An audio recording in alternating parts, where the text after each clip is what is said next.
those kids are walking into a battleground with a super high sense of anxiety, and they know that they're alone, and that none of the adults have to respect them, and that they have to say sorry for stuff that's done to them.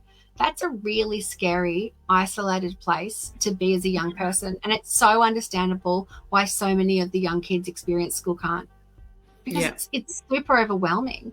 You know, I do, like, one of the kids I work with is only allowed to go to school for an hour a day, but they're also allowed to go to a separate space where they feel supported and they feel safe in that space. But if the wrong teacher is there, they get denied. This happened last week. They weren't allowed into the space. They didn't know what to do, so they just walked around the school. In fact, they walked out of the school and walked around the streets. They were terrified. They're 9 years old, and nobody noticed. There was a 9-year-old walking around terrified, who was picking up weapons like rocks and sticks as weapons because they thought they were something would happen to them, because nobody would let them in rooms.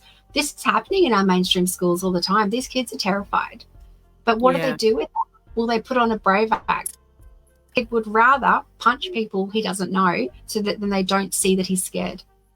How do you unpack years and years and years of this for these children? Because they're learning to be angry and defensive. They're learning that fight is their only option.